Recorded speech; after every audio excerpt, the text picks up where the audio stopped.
Well, that is 1 in every 5 combat soldiers, potentially thousands suffering from PTSD. Since retiring as a captain after the first Gulf War, Bruyea has been a tireless advocate for veterans and their families. And we're also joined on this Sunday in Winnipeg by Steve Stoesz, who is about to be released from the forces after combat duty in Afghanistan. Gentlemen, thanks for joining us. Thank you, Ken. Sean, I want to start with you. The military says the 15 job notice cuts that went out this week are for people who are studying PTSD, that they can get all the information that they need from other sources, international sources. Is that true? Well, you know, no, because I mean, for the longest defense for the Canadian Forces is that they have a particular context, that we have lower PTSD numbers than every other nation.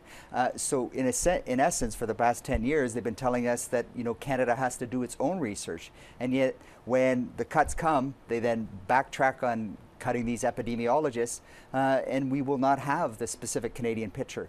I mean, the truth is that there's more than just the epidemiologists being affected. We're talking about the entire research organization, DARPA, which has a 15% budget cut. They do a lot of research into mental health issues and have a lot of practitioners and clinicians that are doing good research in the Canadian context. Now, General Natinchuk says, even given that, we still have the best health care for our soldiers for PTSD.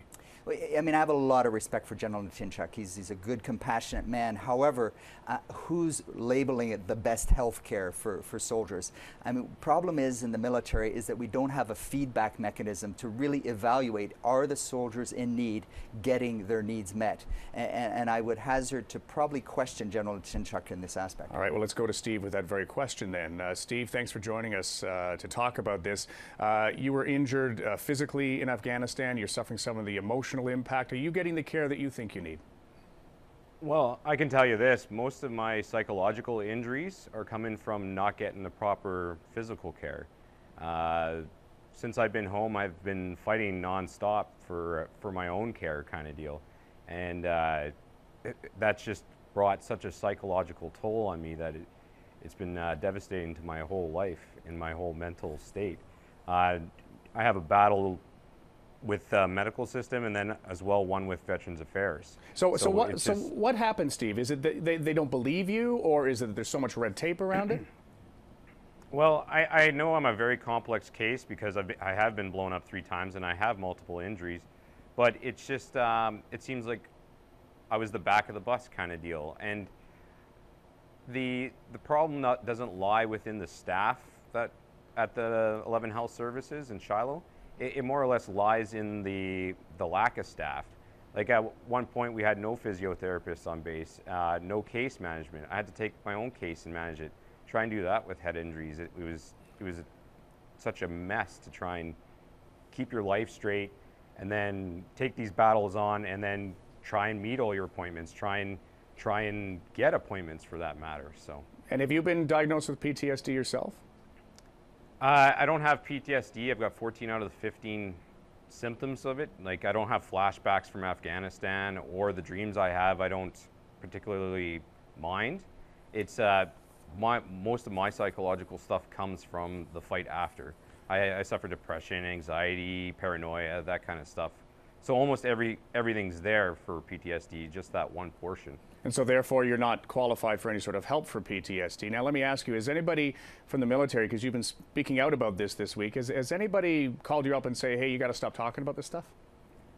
Actually, I was ordered not to do this interview, but at the end of the day, I have to live with myself, and I couldn't live with myself not getting this info out there and making a difference. So it's too late for me. I've already gone through all this junk, and stuff is just starting to roll now. But if I can prevent it from happening for one more guy, then I'm happy. Then that means the world to me.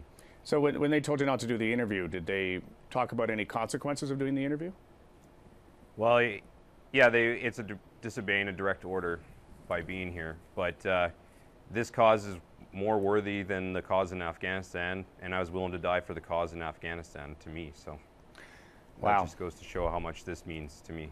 Yeah, and that you're not alone, and Sean, he isn't alone. I mean, is that typical of how difficult it is to get action within the military on this stuff? It's quite typical, and actually this brings us back to the research aspect, because PTSD is just one of the reactions that can devastate someone from an exposure to stressors.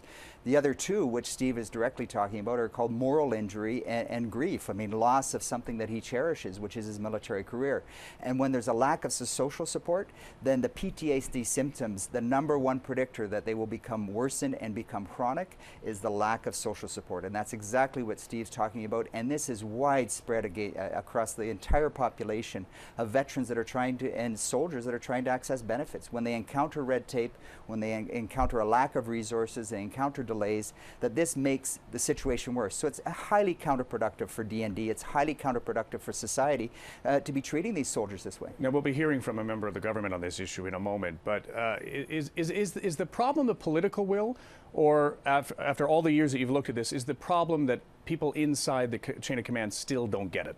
Well, I think, you know, when we look at DND, we look at the fact that the headquarters staff has increased by 40% over the past basically 6 or 7 years, and yet the frontline soldiers, the pointy end, the regular force guys have increased less than 10%.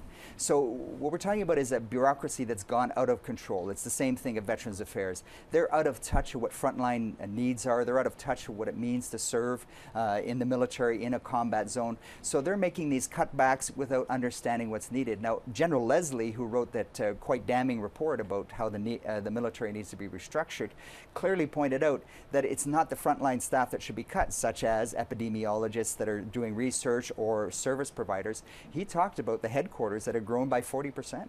So, Sean, let me ask you then. I mean, as a country, we hadn't really had much combat experience, I guess, since the Korean War.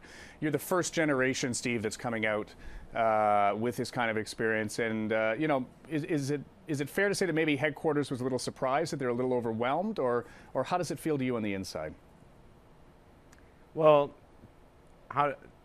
for me, I just feel, yeah, it's a little bit of surprise. It's a little bit of just overwhelming kind of deal. Like, I know Shiloh is overwhelmed. The doctors there are great and they work hard, but they're overwhelmed kind of deal, and we kind of suffer for it. And Shiloh's a kind of a secluded base, right? So it's hard to get staff to go out there. I could see that for sure. So what are you going to do now, Steve? I mean, you're facing discharge. You've probably got a couple of angry people at you right now. What are you going to do? I'm just going to try and live. I want to end this fight that I've got going on with them, just make it stop, because this has become way too overwhelming for me. And as an individual, trying to scream up and say this is wrong, like, I'm not really heard. But as a group of individuals, we might be heard, or in this sense, getting the message directly to the hires and saying there are problems, and I'm willing to work with anyone. I have all the documentation of everything I went through. I'm willing to work with anyone to try and make these changes happen. All right, Steve, continue to heal, and thanks for taking that risk on behalf of your fellow soldiers. We appreciate it. And Sean, thank you for being with us today. Yes, and thank you, Steve. Thank you very much for appearing today. No, thank you.